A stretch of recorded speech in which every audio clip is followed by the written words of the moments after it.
Hi and welcome everyone to Season 5 of the Ruin Hammer live show where we talk all things One New Zealand Warriors. Thank you all for joining us. Tonight we're going to review the Warriors' nail-biting victory against the Raiders in Christchurch last weekend, take a quick look at the other Round 3 results, preview this week's Warriors Round 4 home game against the Knights, and look at Round 4 coming up in the NRL. Joining me tonight, as usual, is my good mate and co-host Warrior Roo. Rob, how are you, mate? How's your week been? Yeah, doing good. Thanks, mate. G'day to you and to everyone that's watching us on Facebook and YouTube. Appreciate you guys joining us tonight. Yeah, had a pretty good week. The weekend got off to a good start, obviously, on Friday. A nervous start, but a good start. We'll get into that later. Yep. After that, I went off to a Korean all-you-can-eat chicken wings restaurant, which was interesting. All-you-can-eat chicken wings, fries, and garlic bread. So that was even better. Even better way to finish the Friday night. Had a good weekend. This week, though, has been hectic. And I was just telling you before, I've had to go into the office 3 days this week. Now, since COVID, I've predominantly been working from home. I guess I've been pretty lucky in that regard. And, been in the office 3 days this week. Or tomorrow will be my third day. So I'm just like, what's all this office business going into the city? You poor man. Yeah, I know. Look, guys, I can't complain too much. I've had a pretty good deal. So, it's been pretty good. Thanks, mate. How about yourself? How's your week? Well, mate, unlike you, I go into the office every day. My office is a truck, and my week's been all right, mate. It's nothing majorly special in the past week, as you said. It's good to start the weekend with a Warriors win. It's always good when we play early in the weekend rather than like on Friday night, because then we can kind of get it over and done with and get on with it. Otherwise, it's a bit of a nervous wait with some of these games. But good. Got to watch that, and then just had a pretty cruisy weekend, and then just been a normal week. Looking forward to this weekend, mate. I got kids coming down from Queensland, so going to have a big Easter celebration over the weekend, which I'm really looking forward to. Yeah, that'd be great. Yeah, it will be, mate. It will be. Let's get into it, mate. Before we get into tonight's show, just a quick bit of housekeeping. If I invite you, if I haven't already done so, to like and subscribe to our YouTube channel and or our Facebook page to show your support of the streaming content we create. I'd also like to acknowledge and thank our wonderful supporters and subscribers on all our social media platforms, and in particular our generous Patreon subscribers whose donations and support enables us to continue to bring you guys the content and the guests you all enjoy so much. And just a reminder to everyone that has tuned in tonight, the reason we do the show live is to get your involvement. So please, as we move through the discussion points tonight, join the conversation, leave your comments, but please be aware that we do have current and ex-players and their families that watch this webcast from time to time. So please keep your comments respectful and refrain from making them personal or derogatory in nature. Housekeeping done, mate. Let's get into it. Let's get straight into it. Yeah, so the Warriors took their home game against the Raiders to Apollo Project Stadium in Christchurch, which has not been a happy hunting ground for us. We've already lost there this year to the Tigers, whether it be preseason or the premiership games we played there before. We haven't had too much success. And as I said, the history of taking home games to other areas in New Zealand, as we all know, it hasn't been successful in the past. That was prior to this game. There was only 8 victories in 31 games since 2001. And both times that we have done this against the Raiders have been victorious. They absolutely, they beat us back in Wellington in 2003. And surprise, surprise, Ruben Wiki tore us a new one, as we were saying before we went on air. That did happen a fair bit before he joined us. And then we had a big 38-12 loss. We were just trying to think where the game was. We know it was in Isaac Luke's home area. But it was a pretty ordinary night, that one as well. And in terms of the team that ran out, Dylan Walker, he was ruled out with injury, and his ball brother, Jazz Tavanga, he was promoted to the interchange bench as his replacement. Wade Egan, as we kind of all expected, was ruled out late for the second week in succession, and that's all. Freddie Lussick promoted to the starting side, and Chanel Harris-Tavita, he came onto the bench, on the interchange bench from the extended bench. And thank goodness it was the Warriors who ran out winners despite another very, very patchy performance. It was Warriors 18-10 winners. So Fanua Blake, Metcalf, and Tuivasa Sheck with the tries. Metcalf 3 from 3. And for the Raiders, 10 Timoko and Kotrich tries, and Fogarty 1 from 2. Mate, it was a very, very scrappy, but a very, very important win. You kind of got the impression that it didn't matter how we got it done. It was just that we got the job done there on Friday night, and we did that. We did just enough to win. I have to say, though, we did look awful for about 60 minutes of that game.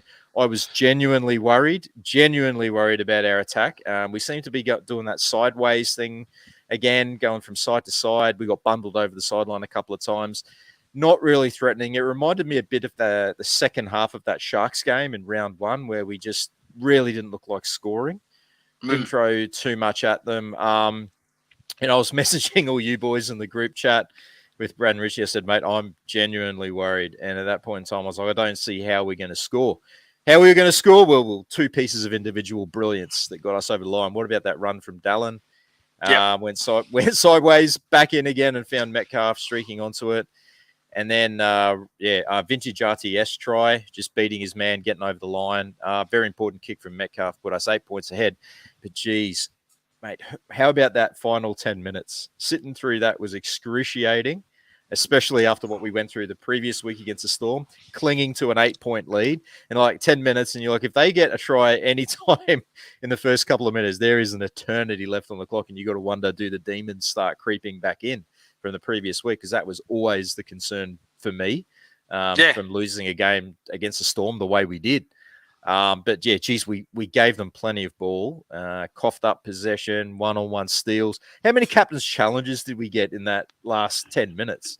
They'd said about 3 from Canberra, 1 or 2 from us. And anyway, all is well that ends well, and we got the win, and I had a few chicken wings to celebrate afterwards. What about your thoughts on the game? Mate, is all is well that ends well, because, as you said, it was a fantastic start from the Warriors. That first 20 minutes we played with so much energy and intent, particularly with our kick chase and our defensive efforts. But like you said, as with the previous 2 rounds, it was just a patchy performance overall. When we were good, we were great, and we looked really good with the ball. But when our game fell away, it was just awful. And I think you could probably safely say that we probably played a good 20 minutes in round 1. We played a good 60 minutes in round 2, and we played another good 20 minutes or maybe 30 minutes in this game. Far from impressive, far from what we need to be. But you take you take the 2 points when you can get them. Sure do. As you said, like, there was some opportunities there. We had a bomb try with Ford running into space. He held that ball rather than passing to an unmarked Metcalf who was looming on his outside. Luckily enough, the Warriors scored 2 plays later when with Johnson digging into the line, and he found Fanua Blake, who strolled over through a massive hole. So that was okay, that one. But then there was one a little bit later on where DWZ, we got a quick tap from a 7-tackle set. He made a massive run downfield. A couple of plays later, it gets to Rocco. Rocco chooses to hold the ball and not pass. One. Yeah. And they're the opportunities we need to take. And I know Webby spoke about them post-match, and he said, it's great that we're creating those opportunities. It's a good thing. The boys are aware that we can create those opportunities, and now we've just got to build on converting them into points. And it's not that I've ever seen Webby get upset or lose his head, but if that had been a loss, would he have been so philosophical about those 2 plays and the right option not being taken? That's what I've got to think. 100%. Yeah. It's easy. Yeah. It's easy to be all like buoyant and positive about that when you get away with a win. But yeah, you're right. We weren't far off an 0-3 start.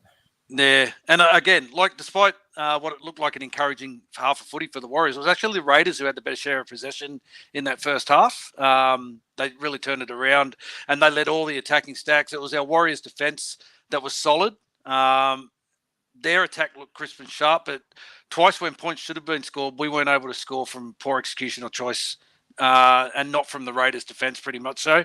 Your man, Tane Tuapiki, sent for early HIA early in the second half, which he ultimately failed. That put RTS back to the fullback position. That was a real shame for Tane, because he's been one of our form players and outstanding in the first half of the season, and he was really good in that first half too.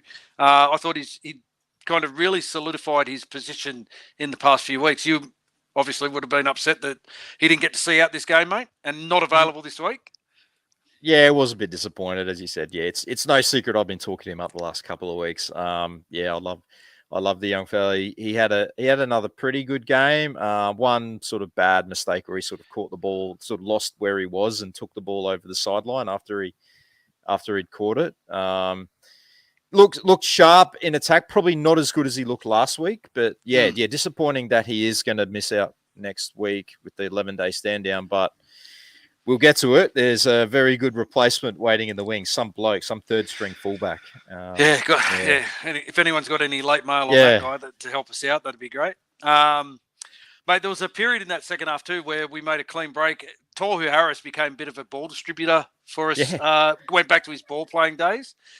He put Tommy Ale into a hole. He found Mitch Barnett as his only support. On the TB 122. we really needed some of our quicker guys pushing up in support there. And for me, that was another missed opportunity because we should have had numbers around the ball. We should have scored points from the field position alone there with 7 or 8 tackles inside the Raiders' 10 metres, but we couldn't convert into point. The Raiders scored out wide through Nick Kotrick. And I've got to ask, what was Marcelo Montoya thinking in this play? Because he's kind of come off his line. He's run across. I think it might have been Kurt Capewell that he ran across in front of, or Jackson Ford, or Rocco Berry, or somebody. He's raced out of the line. He's put no pressure on any player, and no intercept was attempted, and it was just a bizarre, extremely poor piece of play. I've got to say, it was comical. It really was. It's almost like when you're playing that. Remember when that rugby league game first came out on PS2 back in like 2003 or something? It's like when you accidentally press the sprint button but the wrong direction, and the guy just like sprints the other way. Like, oh, well, I didn't mean to go that way. That's what it was like. It was like a glitch in the Matrix or something like that. Poor old Marcelo. Yeah, and I mean, if he doesn't do that, they don't stroll over for that try, so it's unfortunate. Absolutely. But it did put them back on top for that period of time, and you're starting to get that was when I was really starting to get worried. Yeah, me too. But again, with our backs against the wall, as you said, it was a great individual piece of play. DWZ kind of gets the ball out wide, and he works that angled run back in and a crossfield, and luckily, Luke Metcalf was at his wits about him. He's pushed up in the middle. Dallin finds him and he scores right next to the post. And then in a definite momentum shift to the Warriors, there was another error, this time from Kotrick, turned possession over. RTS showed strength and determination to score his first try of the season in, as you said, vintage RTS fashion. But yeah, really took 2 individual bits of brilliance to kind of get us there in the end. I want to ask your thoughts on Chanel Harris-Tavita contesting the short dropout from the Raiders. In my opinion, he wins the jump to the ball. So he goes up, wins the jump for the ball, had his legs taken out from under him by Jordan Rapana. We get the penalty. They challenge and win the challenge. How the fuck do they win that challenge? Yeah, I don't know. What did they say? He didn't have eyes for the ball or something? Like they said he jumped too early or something like that. Yeah. He jumped too early. Regardless of whether he jumped too early, he won the right to contest that ball. He was up in the air and he had his legs taken out from under him. But yeah, mate, you jumped too early. Sorry. Love to award you the penalty, but can't do it. It's another bizarre shift in the rules. It happened in the week before when Tedesco was going up for a ball that Manly kicked, and Tommy Turbo ran through, made no effort to get the ball, took Tedesco out. Manly scored. I think Lachlan Croker scored, and it was try confirmed. It was it's a bizarre. Like I don't know what's going on with our game. They're tweaking too many little rules now, and that was just ridiculous. It's getting down to a ridiculous level. And I think the case that the bunker sort of made was he's not making an attempt to catch the ball. I was like, well, maybe that's because his legs were taken out from underneath him. So, that's right. So what do you want him to do? Oh, don't worry, I'll still fall on my back of my neck, but I'll catch the ball. Yeah, he was upside down. Yeah. As you said, mate, it was a nervous final 6 minutes once Ugh. we did hit the front. Multiple Raiders Palpitations. captains' challenges that I think they won 3 in a row before they lost one. We had a Warriors forward pass from dummy half. There was a one-on-one strip, an accidental offside. It had everything. We gave the Raiders every opportunity to steal that game. They kicked that play when they kicked on the first tackle. Yeah, I was like, thank God for that brain explosion. yeah. Because I was just like, I can just see Jordan Rapana scoring in this last few minutes. Like, because I mean, as annoying as he is, he was involved in absolutely everything, and he's right in the thick of the action, and he grows. It went up an extra gear because he's playing the Warriors, of course. I was going to say, every Kiwi that plays the Warriors, every half-decent Kiwi when they play the Warriors, they always left. Brandon Smith used to do it at Melbourne. Jerome Hughes does it at Melbourne. Nelson Asafa-Solomona was great for it. Ruben Wiki, the poster boy of that. That's why we have to sign all these blokes, because we're sick of you guys playing against us. As Malcolm has pointed out, good to have you on, Malcolm. The forward penalty when they said he was falling over playing the ball. Well, there was numerous examples of that happening, as he said, in the Para game, and I think there was another couple of games where there was similar kind of play the balls that just went by unnoticed. So I don't know whether they pulled it up from the first game and said, no, it's not a penalty, so everyone else gets away with it except us. Yeah. I'm just sorry, mate. I'm just reading the comments. Just hello to everyone that's joined us. Kenny Wills has asked about our thoughts on Pompey getting the nod over Ali this week. Mate, we'll get to that. We'll share our thoughts and opinions on that one when we go through the team naming just a little bit further into the show. Just on the stats of this game, mate, surprisingly enough, we didn't win the possession stat. I thought we actually had more possession than the Raiders, but deceptive. Yeah, I mean, it wasn't much in. It was 52-48. We did have more run meters, less post-contact meters. The interesting one for me is we had 0 offloads in this game, or 0 offloads credited in this game. 0? Compared to 6. So I'm guessing that every tip-on play that Tohu did, they didn't count as offloads in this game. But then what about the Tom Ale offload to Mitch Barnett? That, to me, was an offload, but NRL.com didn't list us as having any offloads at all in this game, which I thought was no strange. Offloads for you. Yeah, no offloads for you. Next. But pretty even in the game stats, player stats wise. So usual suspects up there again sure with the good performances. AFB 159 run meters, 54 post contact meters, 2 tackle breaks, a line break, and 27 tackles. Mitch Barnett I thought was outstanding. Massive. 150 run meters, 59 post contact, 1 tackle break, 33 tackles. Tohu Harris in the middle plays the quintessential captain's knock every week. 130 run meters, 33 post contact, a massive 50 tackles. Jacko Ford, despite his patchy form, 164 run meters, 40 tackles on his edge. And Jazz Tavanga, welcome back to the top grade, Jazz. In a 34-minute stint, I thought he filled in for what Dylan Walker brings quite admirably with all that energy and intensity that we're so used to from Jazz. 101 run meters, 46 post contact, 2 tackle breaks, 27 tackles. Again, mate, our back 5 were pretty strong. Have you got the stats on what they did? I certainly do. Tane to a picky before he went off. 122 metres, 29 post-contact metres, 5 tackle breaks, as always, the tackle break king. As I think I was saying to you and Brad and Richie during the week, he's the best player in NRL history to never make a full line break. He threatens to break the line every time, but just has never fully broken the line for a legitimate LB. But anyway, awesome stats there. That was only in 47 minutes of game time. Dallin, 178 metres, 71 post-contact, 6 tackle breaks, 1 line break assist, 1 try assist.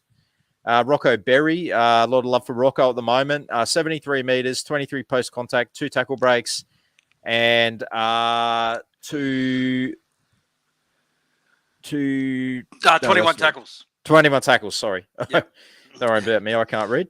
RTS, 200 meters. 200 meters, yeah. That's par for the course for RTS. 72 post-contact, 5 tackle breaks, and 1 try. Marcelo Montoya, mixed night for him, but 158 meters, 52 post-contact meters, and 1 tackle break. Yeah, our halves, mate, I think they're really starting to find out their form, and Luke Metcalf's really made that 6 jersey his own. He had 83 run meters, a tackle break, a line break, and a try. And although Sean Johnson's stats aren't massive, he only had the 45 run meters. He had 1 tackle break. He had 2 line break assists and a try assist. There's the 25 tackles that he made, which are pivotal for us, and his 662 kick meters. But I thought it was one of Sean's better games of the 3 that we've played this year. I thought it was probably one of his better games. He's starting to find his feet a lot more. He's really digging into the line. His pass selection is very, very good. And then we had Dylan Walker ruled out before the game. Wade Egan ruled out pre-game as well. And Tane failing his HIA during this game. They're the injuries that came out of it. Mate, you got any other thoughts on the game before we head into our player ratings for this week? Yeah, look, there was a lot of really good individual performances there, and I just think that once we all sort of put it together at once, we're gonna find our mojo this season, and hopefully this is the kind of game that will kickstart us into a bit of a run, which is what we need. We do. Okay, so yeah, injuries for this game. That obviously was Dylan Walker. He was ruled out pre-game. Wade Egan. Again, pre-game, and Tane Tuapiki failed his HIA, which means he will miss next week. So our Dean Bell Player of the Year points. So our 3-2-1 that we do every week. So I went 3 points for Tohu Harris, as you said, like an absolute captain's knock. He was awesome, ball playing ability, putting players through holes. He's fantastic all round game, 50 tackles. I thought Dallin had a fantastic game as well. As we mentioned before, he had it all: line break assists, try assists, run meters. He was outstanding all night. And Mitch Barnett, he had a huge night as well in terms of meters, tackles, a line break, and he's continued his very strong start to the year. So what did you go with, mate? What's your 3-2-1? It was a pretty hard one to do, to be quite honest, because there was some really good performances. I thought, as you said, I thought Tohu was a standout, and he got my 3 points. I just think week in, week out, he's just that plays that captain's knock really, really well. He's an absolute born leader for this side, and just the numbers that he's punching out each week are just massive.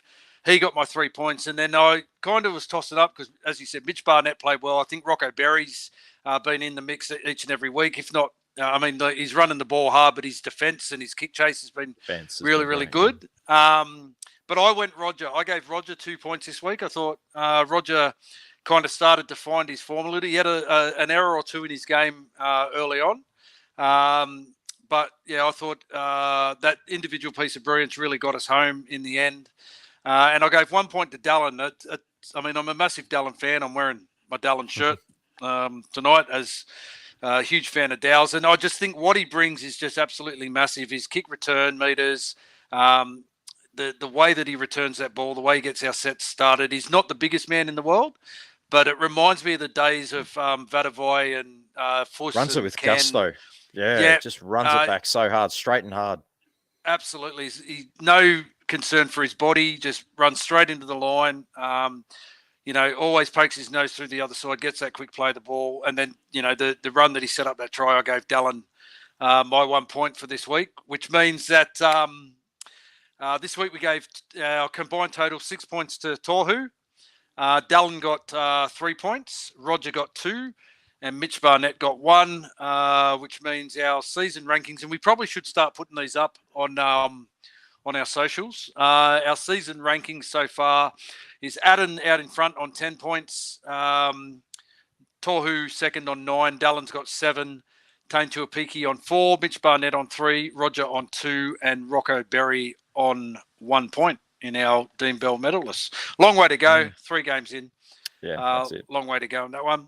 Just a quick roundup of our other teams that played. New South Wales Cup. The Warriors played the Raiders at the Raiders' old home ground at Seaford Oval in Queanbeyan. I haven't Was been Craig there. Bellamy playing for the Raiders? That's what I always think of back then. Craig Bellamy, Match Sean McGuire. O'Sullivan. Chris O'Sullivan, sorry, isn't it? Yeah, Jerry De La Cruz, Louis Bon, David Grant, the original captain. Yeah, going Brilliant. back, mate. Yeah. Unfortunately, it was the Raiders 44 over the Warriors 4, which now means our New South Wales Cup side has 1 and 2 start of the season, similar to our first grade. Our pathways, mate, Harold Matts Cup, the Warriors versus the Sharks at Navigation Home Stadium. It was the Sharks 40 over the Warriors 10. Our Harold Matts boys still remain inside the top 8. A win this week against the Dragons, which is it's the last round of the Harold Matts and SG Ball this week before they go into their semi-final. So a win this week against the Dragons will see our Harold Matts side definitely play finals footy. A loss could see them miss out on points differential. So really hoping that we can get the win against the Dragons. I think we're sitting in 7th. I think the Dragons are in 4th in that competition. So going to be a tough game. SG Ball, it was the Warriors 30 played a draw with the Sharks 30. The draw keeps them outside the top 8, but within striking distance. I think it puts us on that odd point. I think 9 point now on the table. So it's a must-win game for them next week against the Dragons. And I think the Dragons are there and about in 7th or 8th place. And then in the Jersey Flag, again, that was played at Seaford Oval. There was a Raiders 44 over the Warriors 12. Not a good day for all the junior Warriors side. It's a disappointing 0-3 start for the season for our Jersey Flag boys. They really need to find a way to curb the amount of points they're leaking. We're averaging 38 points against us a game at the moment. So, not travelling too well in the Jersey Flag competition, mate. Yep, certainly a fair bit of work to do there for the Jersey Flag boys. Moving on to the rest of the results from round 3 of your NRL season. And that kicked off on Thursday night with the grand final rematch. But don't tell Kevy, because he'll fine you $50, wasn't it? Or $100. Apparently in the lead up to the game, they weren't supposed to reference what was probably the biggest game of most of those guys' lives, which was the grand final that they lost to Penrith. Anyway, it was the Panthers. Way too good for the Broncos once again. Panthers 34. Isaac Tungo with 2, Brian To'o with a double, Taruva and Kenny tries, Cleary 5 from 6 over the Broncos 12, and that was Dean Mariner and Jesse Arthurs with tries, and Stags 2 from 3 goals. How'd you see this one? Horror night for the Broncos, mate. Horror night. Payne Haas ruled out pre-game, and now he's going to be missing for, 4 to 8 weeks or something. And then, the superstar Reece Walsh forced from the field in the opening 5 minutes from that accidental head clash that saw him take no further part in the game. Without Payne Haas's go forward, without Adam Reynolds, who was already out in that game organising and kicking, and without the superstar Reece Walsh's speed and link play, for me, the Broncos had little chance of matching it with the Panthers, especially since they had no outside backs on the interchange bench to cover the loss of Walsh. Nathan Cleary exploited that and terrorised the Broncos. He finished the night with 3 try assists, 3 line break assists, 4 tackle breaks and 120 run meters. Dylan Edwards. It was. Dylan Edwards, all while injured apparently too. Dylan Edwards ran for a mammoth 307 meters, whilst Isaac Tungo, he scored his 7th career double to take his try tally to 27 tries in 51 games. And Brian To'o scored his 16th career double to take his tally to 68 in 96 games. Gee, it must be hard playing in that back line. Sure. The Walsh incident, mate, what do you take of it? Because there's mixed opinions on this one. Whether that May should have been suspended, he blah, blah, blah. I can't believe he was actually penalised and put on report for it. It was an accidental head clash. He was standing upright, like NRL 360. They're all saying, he needs to bend his back, and if he's making a tackle, it was a collision. It's a collision sport. Saying he has a duty of care to bend when he's making it, it's a load of rubbish. For anyone that's played the game will know that sometimes shit like that just happens in a game, and it was purely accidental. Accidental. As you said, accident, a load of rubbish. Let me ask you this. If it was on anyone other than Reece Walsh, do you think there would be this much fanfare about it? Latrell. Maybe on Latrell, but like... Because he's a proud Indigenous man. But like the whole Walsh thing, it's like there was that Batuta advocate article saying girlfriends and wives around the country are furious at Penrith Panthers for ruining Walsh's beautiful face. He's going to have a scar. He's going to turn into Dr. Doom. He's going to have to hide his face away forever. But yeah, I mean, Peter V'landys was probably like, oh. They're carrying what on have they done? like they're carrying on like it's face deforming scar. Yeah, exactly. If anyone has ever watched Zoolander 2, it's going to be like the scar that's on Owen Wilson's face in Zoolander 2. Nothing. Nothing. Yeah. So but I think they're just upset that the Golden Boy got injured for 4 to 6 weeks or something. I think he doesn't need surgery, so he might be out for a month. And have a tiny little face fracture, but apparently he's going to be earning $1 million a year. So, good on him. Yeah. Friday, it was the second game of Friday night after our game was the Roosters versus the Rabbits. The Book of Feuds came out again for the big grudge match. They talk up every year, and what a bit of a fizzer this was. Roosters 48, Walker with a double, Manu with a double, Tedesco with a double, Young, Watson tries, Walker 4 from 4, Suali'i 4 from 4, poor old Rabbitohs 6, Jacob Host a try, and Mitchell 1 from 1. Take us through the bloodbath. Mate, South, they just look to be going from worst to worst, don't they? They didn't offer a shot against the Roosters. James Tedesco, he was back to his scintillating best after I, in our prediction show, said that he won't play Origin because he's over it. 158 run meters, 2 tries, a try assists, and 6 tackle breaks. He's having a great start to this season. For the third consecutive week, Latrell Mitchell has been outplayed by his opposing fullback. That's Tommy Turbo, Reece Walsh, and now Tedesco. Yeah, Lachlan Ilias, he's definitely not the problem with Hawkins and Walker. Mate, they combined to miss 12 tackles between them. It was, I think Hawkins had 7 and Walker had 5. It was just, woeful. Andrew Demetrio, mate, he's a man under immense pressure. And I know we all predicted that no coach will be sacked this year, but, mate, I'll tell you what, his head must be on the chopping block if they don't turn this around soon. And just quick congratulations to Jared Hargraves. He became the 50th player to reach the 300-game milestone. So, congratulations to him. Your thoughts on Demetrio, mate? Oh, mate, hasn't he just signed a new deal? Like, didn't he just sign a new contract extension last year? So, geez, they're going to have to pay. They're going to have to pay him out some money. Yeah, well, that didn't help Stephen Kearney when he signed with us, and it didn't help Hook Griffin at St George. So yeah, okay, I take your point. Oh, look, he seemed like a man without answers in that press conference. He was just absolutely dejected, and he kept saying stuff like, "I'm confident that I can turn this around." But I'm like, how confident can he be after that start? Like he seems to be in a lot of trouble, and that it's going to have to be a big turnaround in their season. But they on paper they've got the cattle to do it. But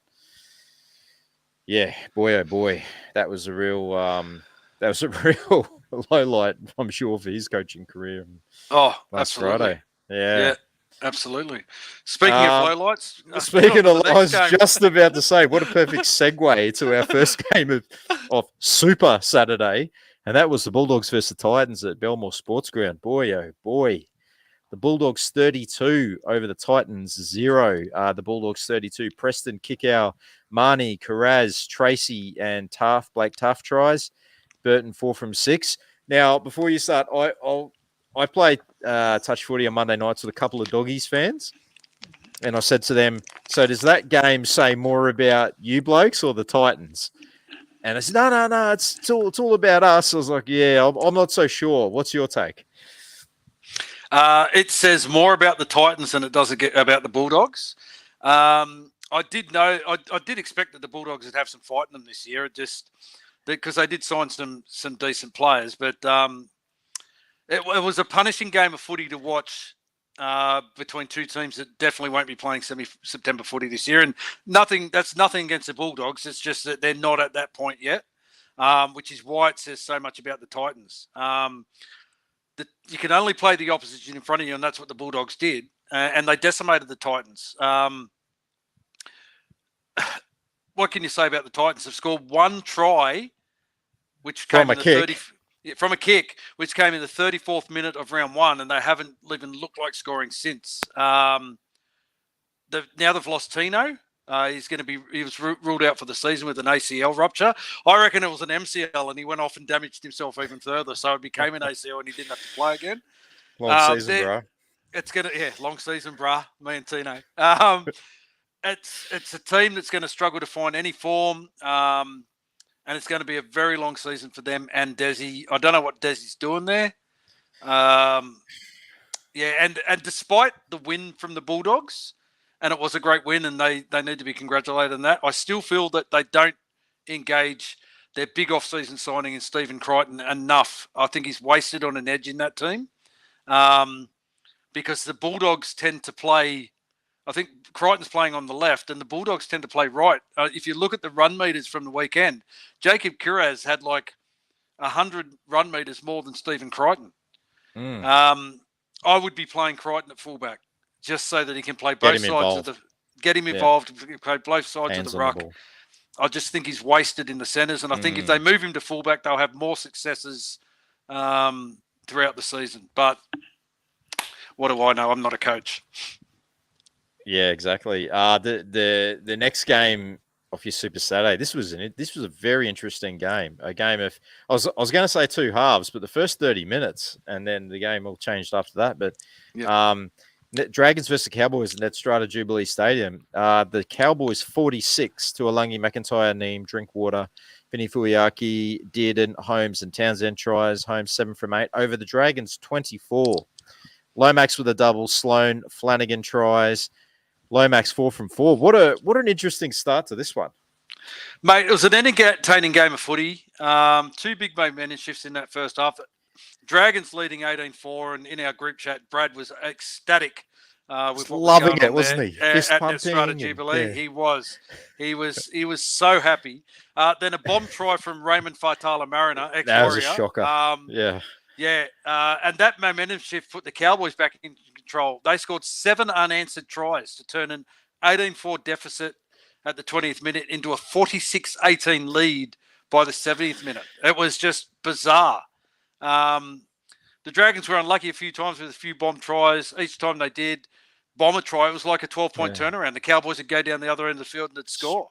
Punished immediately, Yeah, it was a high-scoring game. Both teams showed some good attacking shape. I've got to say, Zach Lomax, I think he's looking very good in the beaten side. I think Shane Flanagan's done the right thing, moving him to the wing. And I think come May, June, July, Zach Lomax will be thanking his coach, because I guarantee, I think he'll get a call up for Origin this year. Really? On the wing. Yeah, I think he will. He offers a big body that's good under the high ball. He's playing on the wing, which is a big thing, because Freddie Fittler used to like to pick 7 fullbacks in his team and play so many guys out of position, and he can goal kick. And if we're not going to have Nathan Cleary because he's injured, or we're not going to have Mitch Moses because he's injured, we're going to be looking for a goal kicker. I actually think Lomax offers more as a winger in an Origin arena. That's just me. Yeah, wow. Okay. I think he'll get a call up. Yeah, well, he's been close previously. I think he's been in the extended squad. So, yeah, well, okay. We'll watch this space. Zach Lomax Origin debut. Yep. The final game of Super Saturday. Who saw this coming at the 8th wonder of the world, Leichhardt Oval? It was the West Tigers 32 over the Sharks 6. Now, if you tip this one, you know nothing about footy, or that's all I can say. Jareem Buller with a double, Papali'i, Seyfarth, Olam tries. What a debut for Justin Olam at the Tigers. Coruscant 4 from 4, Caesar 2 from 2 over the Sharks 6. Hazleton with the try, Hines 1 from 1. Look, we've both got really good mates that are long-suffering West Tigers fans. Look, you just had to be happy for the West Tigers to have a night like this. It's been so few and far between over the years, and what were your thoughts on this one? Mate, I agree. It's I've got some good mates that are Tiger supporters, and you feel for them because we've been in that position ourselves as Warriors supporters. Only 2-3 years ago, where we were struggling for Mm. wins and couldn't see where our next good performance was going to come from. For them to come out and put a performance like this on against the Sharks, who are one of the more fancied sides, I thought it was outstanding. There was a sellout crowd at Leichhardt. It was a surprising opening half. The Tigers' defence really took it to the more fancied Sharks. They took an 18-6 lead into half-time, courtesy of some great work from Api Coruscant, who we found out was playing with gastric, which I think is just, absolutely amazing. I don't get out of bed if I've got gastric, and this guy's out there. Me neither. You know what I mean? Like you don't stray too far from the home ground advantage. No. But yeah, the Sharks never got into the context, and as good as the Tigers' attack was, defensively they were outstanding. They only had 9 missed tackles in this game. They kept the Sharks scoreless from the 13th minute of the game.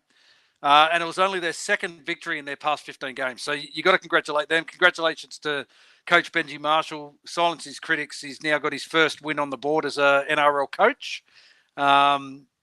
The thing for the Tigers now is that's the standard. They've now set the bar. That's their standard. So they can't have that game and then go back to the garbage that we've seen them produce for the past 11 years. That's their standard now. So hopefully they can start stringing some wins together. Just don't want them to win when it comes time for the Mike Doreen Cup. Yeah, that's exactly what I was thinking.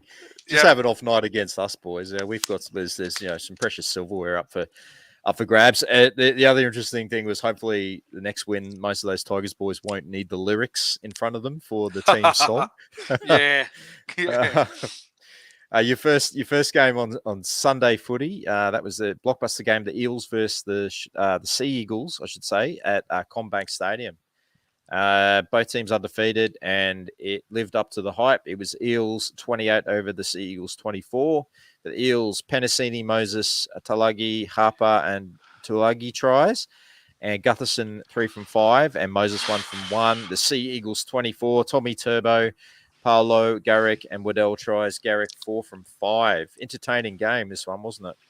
Mate, cracking game of footy for round 3. That was one of the best games of footy I've seen for a long, long time. To sit there and be able to watch that and not have a investment as a fan of a team. Just a really good game of footy. Manly out to a 14-0 lead before the Eels scored 16 unanswered points. And then there was a try to Manly just before half-time. Eels with 11 first-half offloads. They played a really entertaining style of footy that troubled Manly's defence. It was a game that featured 2 of the best general play kickers too, in Moses and Cherry Evans, which really worked their teams around the field.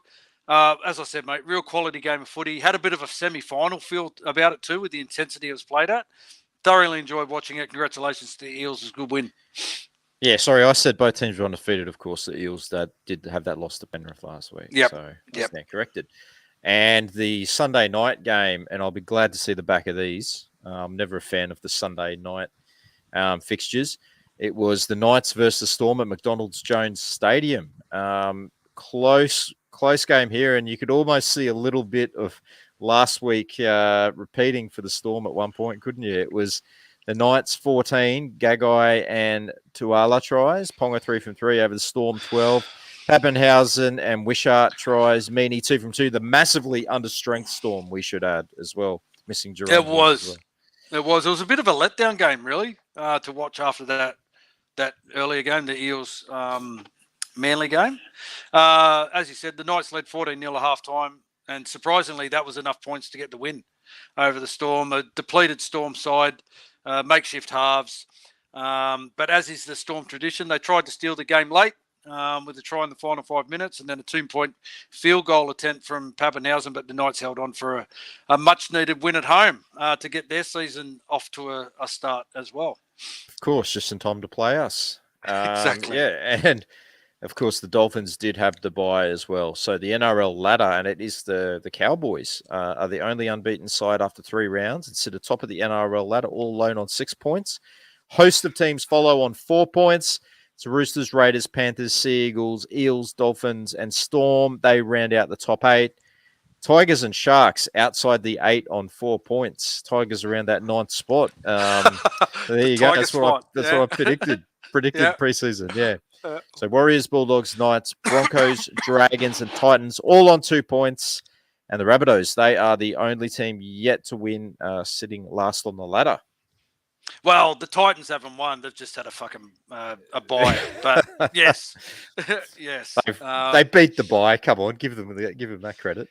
Yeah, they did. Mate, moving on to round 4, let's take a look at that Warriors team that's been named by Webby for the game against the Knights. Couple of ins and outs here, mate. Do you want to take us through this this side?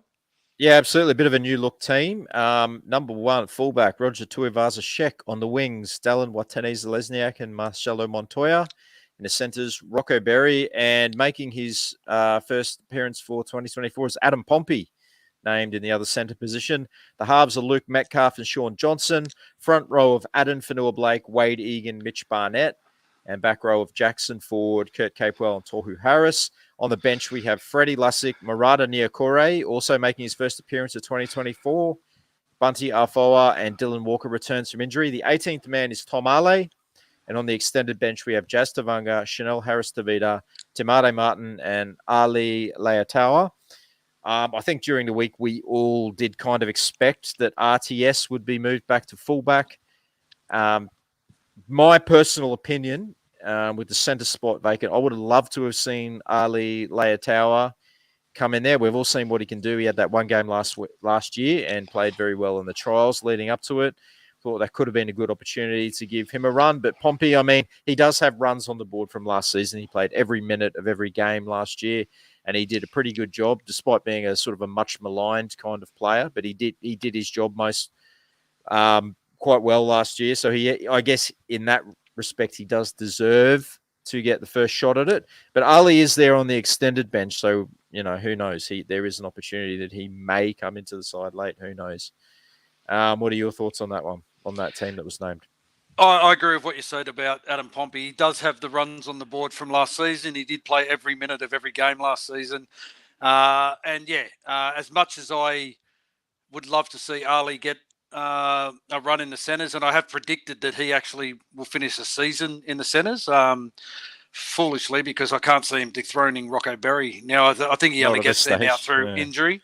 But yeah, I don't have a problem with Adam Pompey playing in this game. He probably gets, seniority coming up to nearly 100 first grade games as well. So, yeah, we're not going to second guess Webby. He knows what he's doing. As you said, no surprise with Roger going back to fullback as our third string fullback.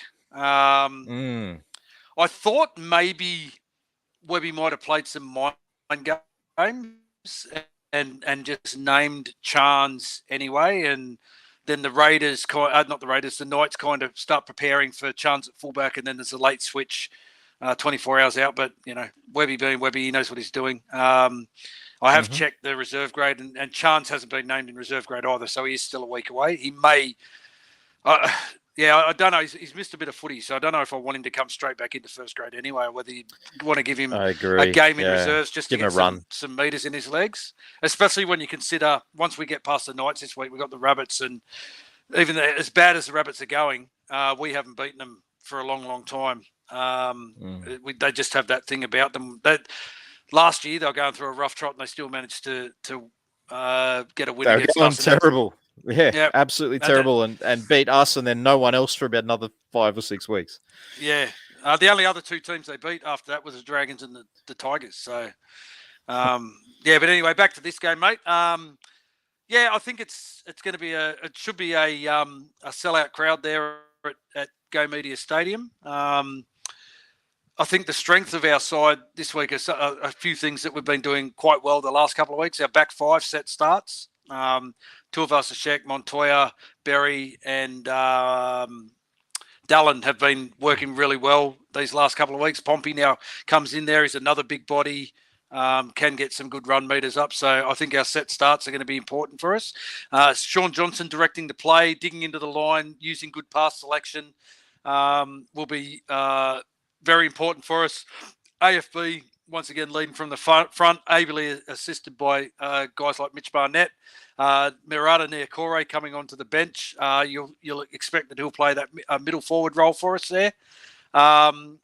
again, 0 offloads last week against the Raiders. I'm expecting, Harris Barnett, AFB, to be looking for that second phase play this week. Wade Egan's been named. He's been named the past 2 weeks and hasn't played.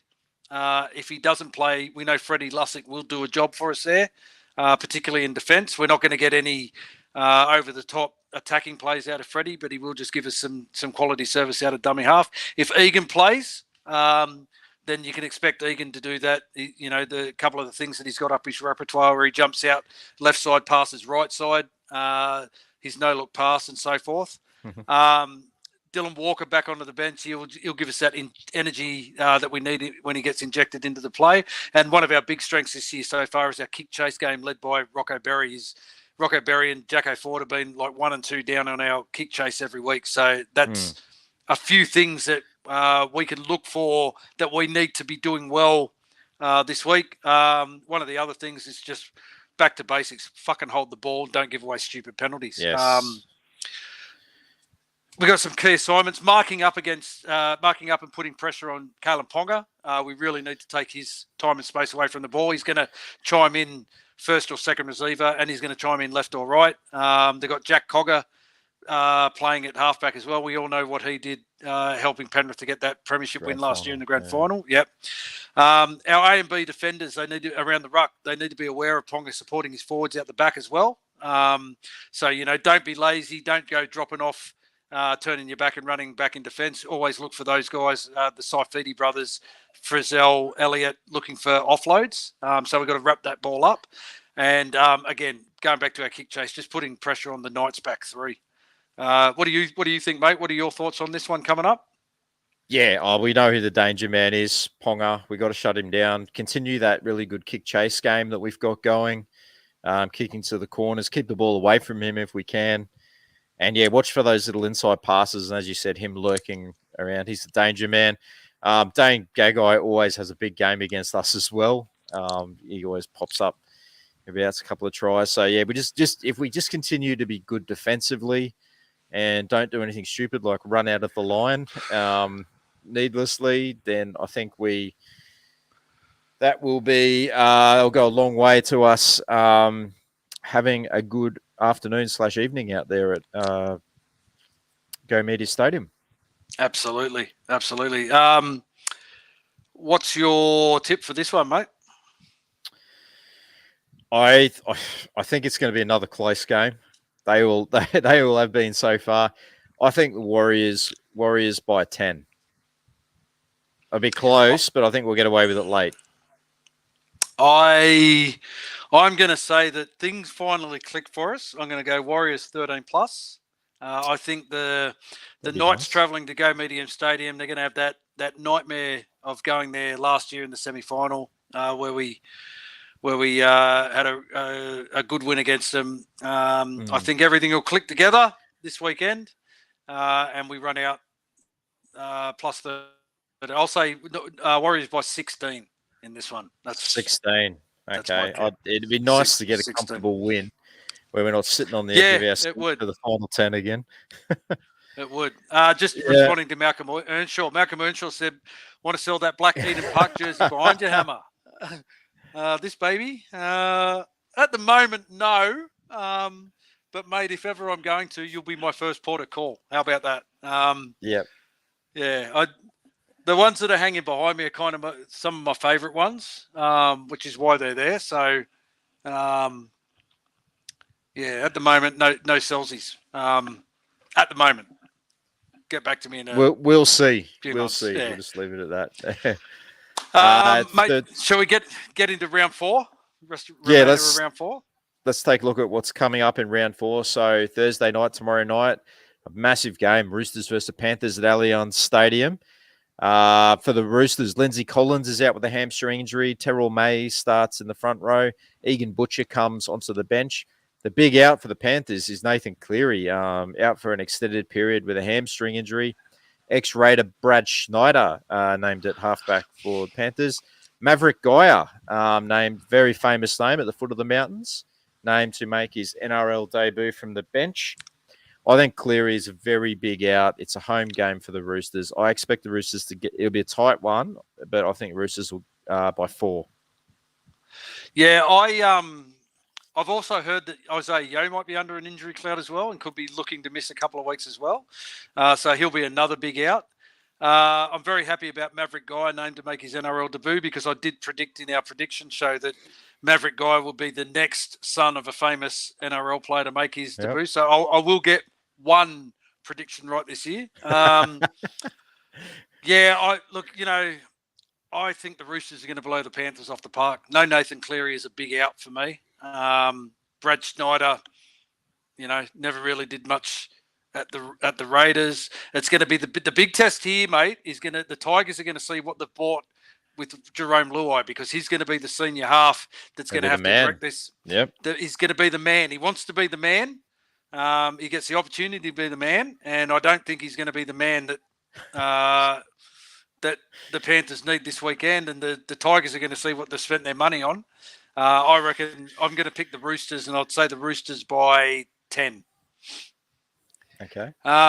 Friday night, first of the Friday night games. Rabbits versus Bulldogs at a core stadium. This will be the Good Friday afternoon game, isn't it? Friday afternoon, that's it. Yes. Yeah. Rabbits versus Bulldogs at core stadium. No changes to the Rabbits starting 13. Michael Cheekham comes onto the bench. He's the only change, surprisingly, from a team that's going busters. Cameron Ciraldo, no surprising.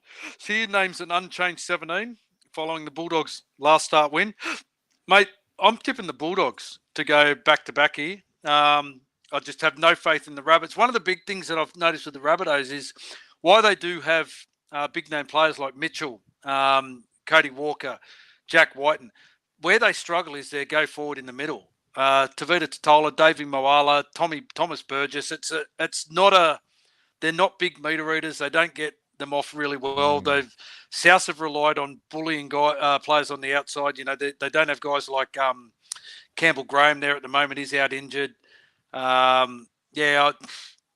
got no faith in the Rabbits at the moment, mate. I think the Bulldogs will put some points. I'm going to say the Bulldogs by 8. Don't ask me why, but I think this is going to be a very close, scrappy kind of contest. I think the Rabbitohs, under all the pressure they've been under, I think they're going to get away with a very close win. I think Rabbitohs by 2. I just think they've got, with Whiten's back in there. Latrell's been copping it all week, so I think he's always good for a big game against the Bulldogs, like he was last year in that Good Friday clash. So I think the Rabbitohs are just going to get away with it. If not, it sets up an interesting clash in round 5 when they play against us. It does. I just think Latrell's too lazy to be a fullback. I really do. I just don't think he work rate in him. I know this sounds a bit rich coming from me, but he's a little bit out of shape, I think, to be a fullback. Yeah. Yep. Yeah. The other game on Friday night, the blockbuster Broncos versus Cowboys, the traditional Queensland derby.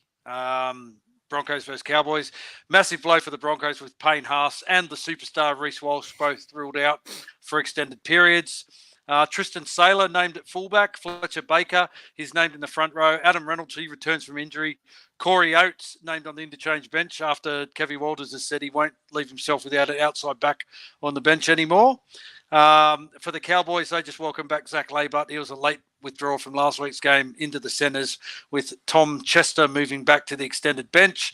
Too many outs for the Broncos. I didn't even tip him to make my 8 this year, and it's looking good for me at the moment. I think the Cowboys will continue their unbeaten ways. I think the Cowboys will win. I think the Cowboys by 8. Apologies. I wasn't laughing at the Reece Walsh being injured. It's just the fact that every time we refer to him now, it's superstar Reece Walsh. Reece Walsh, yeah. It's just not superstar Reece Walsh. As you said, like a lot of outs for the Broncos, a lot of big outs. They'll be missing a bit of strike. I think, it'll be a close one, but I'm going to tip the Cowboys by 7. Okay. 7. I think it'll be close, and they'll get a late field goal. Chad Townsend field goal. Of course. To seal it. Yeah. So Saturday, the first game on your Saturday footy is the Dragons versus Seagulls at Wynn Stadium.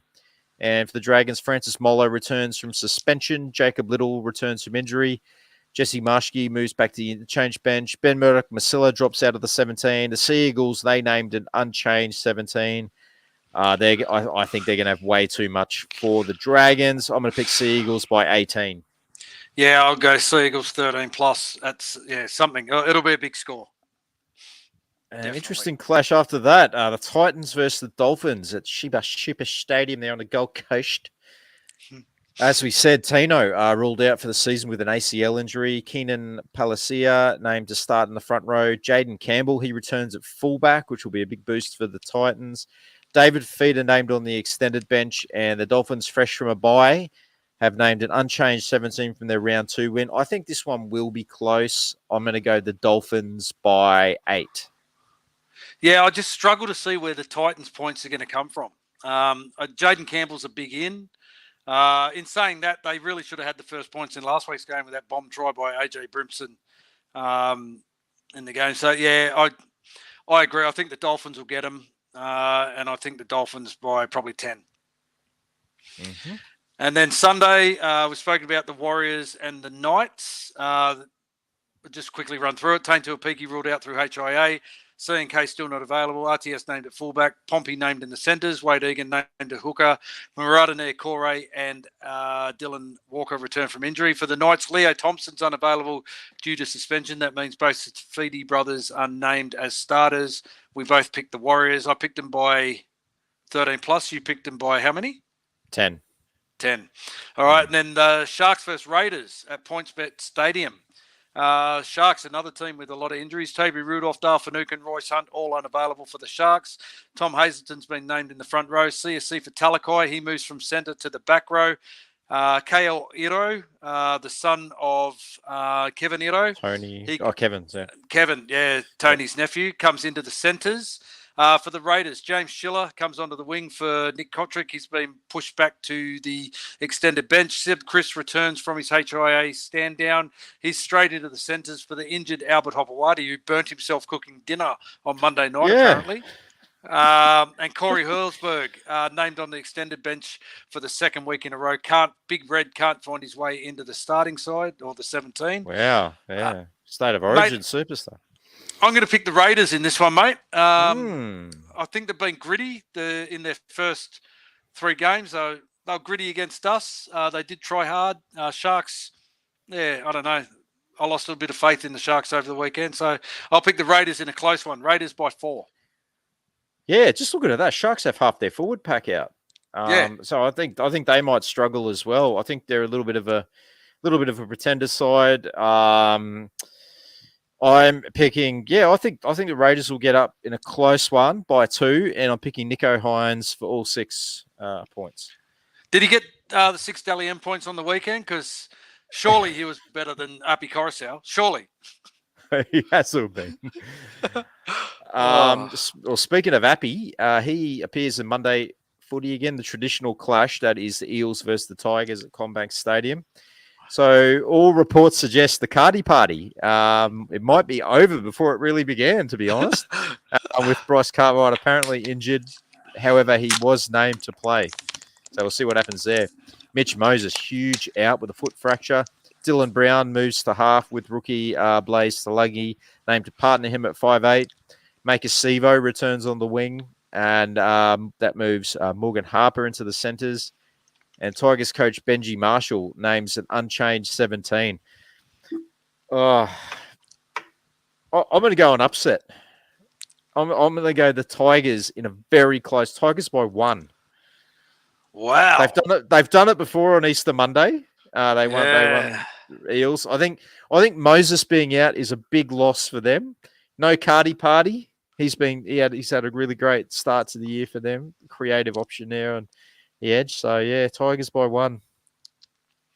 Wow. Okay. I'm going to go the Eels, mate. I still think the Eels will get it done over the Tigers. I'll go the Eels. I'll go the Eels by 6. I think it'll be close. The Easter Monday game usually is, but I think Eels by 6. And the Storm have the bye this week. Much needed for them, I guess. Yeah. Yeah, interesting. All right. Yeah, Well, just a quick question that's come through in the chat. So Malcolm said, what are your thoughts on the South Island Kia bid for the? Is that how you say it? Kia, Kia. Yeah. Kia. Yep. So the Christchurch team. I mean, obviously they had a great turnout there on Friday night. Maybe that's just because the Crusaders can't win a game. So apparently the people from Canterbury love to back a winner. So I've heard. So they came out and supported got up the wires. So I personally, I think there are quite a few other stronger bids with more established fan bases in a stronger position to field a side than the South Island. I think it will happen eventually, but I think the next two, I would be, going for like your Perth or Papua New Guinea or even somewhere in central Queensland. I just think they have a more established kind of supporter base there, sort of in more rugby league areas, not Perth, obviously, but the NRL seems to be very keen on Perth because of the time zone, but that would also be an advantage for another New Zealand team because it offers that time zone as well, that earlier time zone, whereas Perth would offer you that extra game on a Saturday night, so you could have like 4 games on a Saturday. What are your thoughts on the South Island Kia?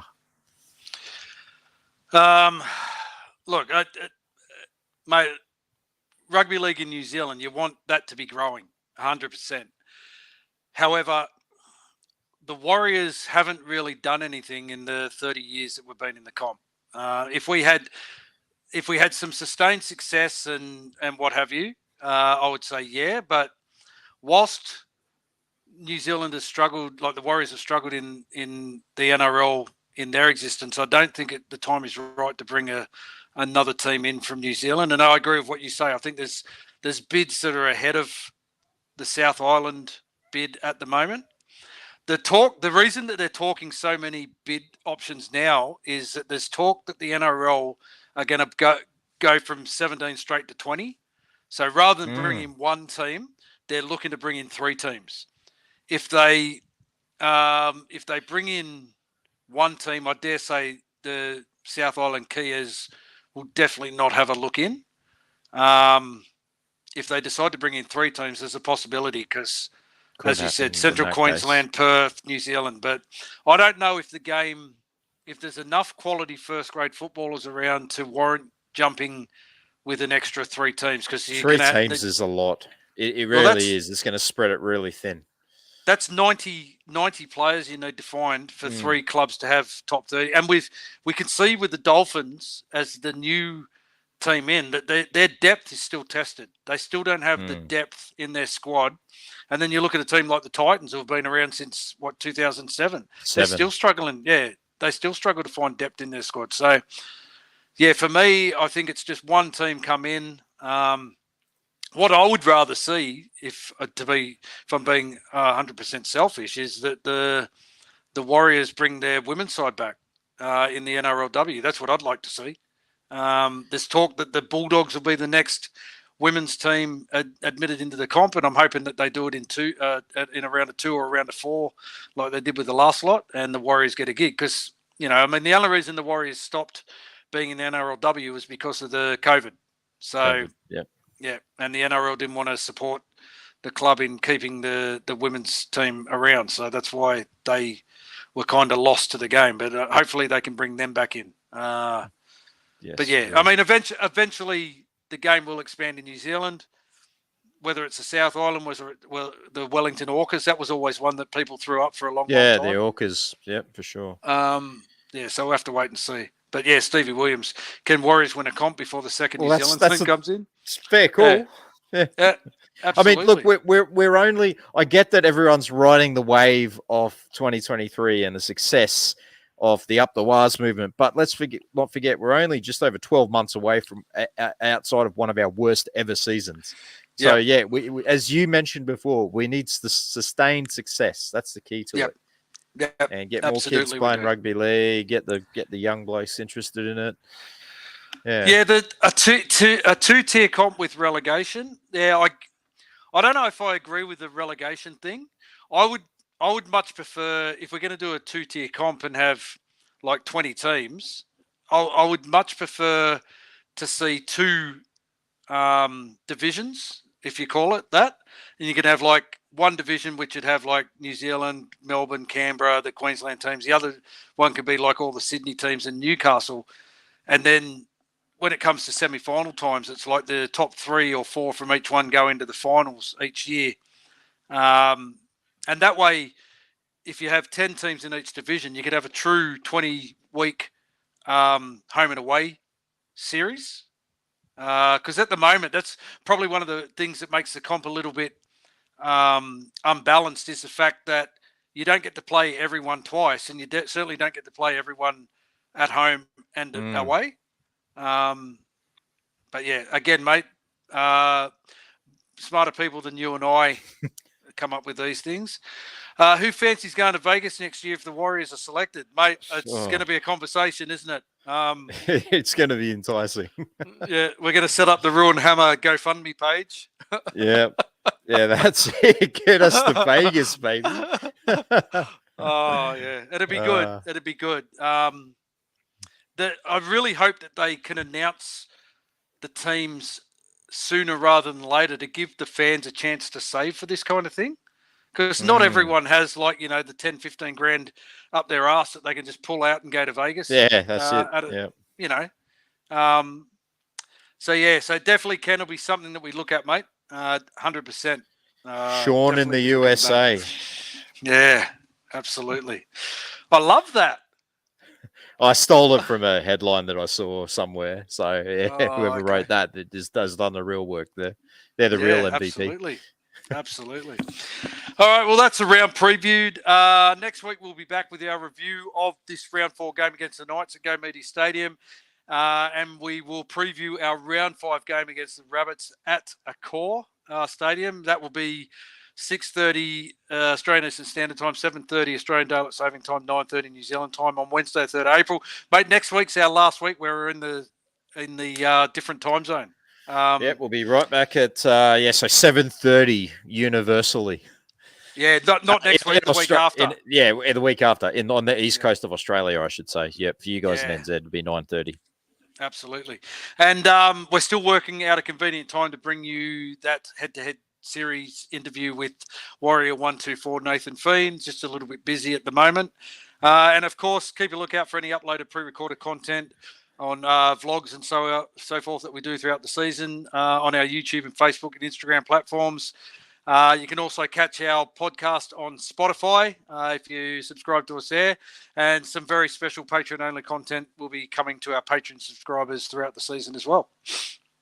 That's right, mate. And before we wrap it up for the night, again, I just want to acknowledge and thank our wonderful supporters, and especially our Patreon supporters, for your continued support. Great to see a lot of you guys in the chat tonight, as always, and it's always fantastic to have you.